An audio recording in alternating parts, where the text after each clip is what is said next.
Diyos ako nagluha ka ng ating kinabuhi. Ang Diyos na nilikha ng lahat. Kung ako ang magkatutulog sa iyong kalaman, humihingi ng kapatawaran sa lahat ng iyong pagkakasala, sa isip, sa salita, sa loob. Pukasan mo po, Panginoon Diyos, ang aming mga pagkakasala ng iyong pagkakatulog. Tutulungan ang sa Yesus. Upang pumunto ang karapat-dapat at tumawa sa mga kami naman, muling karapat-dapat na tumanggap ng mga pinala nila sa bawat isa sa amin.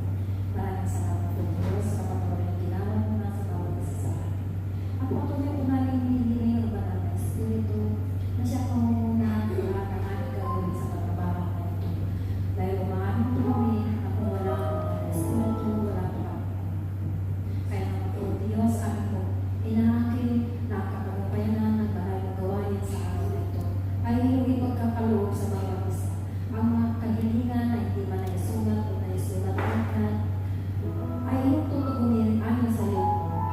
Abot ayon sa iyo, Lord God, kung kailan at kung ayon sa bakit panahon na iyong tinagdaan, Lord God. At maraming salamat, Lord Diyos, at aming inaangkin na ang araw na ito, o gawain na ito, Lord God, ay 100% na katagumpayan namin ng kalulunan sa bawat isa sa amin. Sa pangalan ng aming Panginoon Jesus, sa ngalan ng Ama, ng Anak, ng Espiritu Santo. Amen.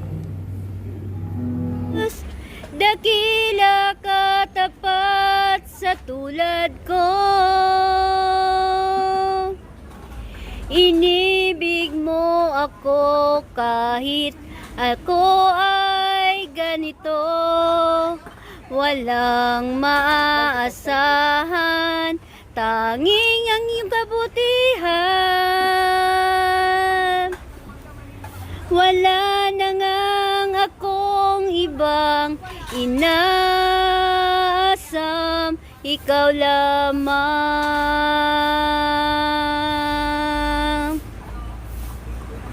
Ikaw ang Diyos noon, ngayon.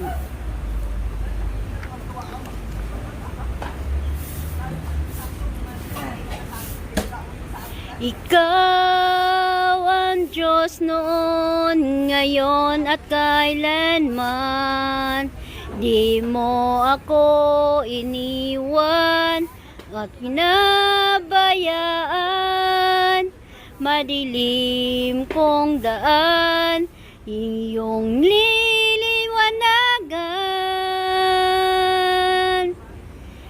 Itataas ka pagkailanman, Jesus.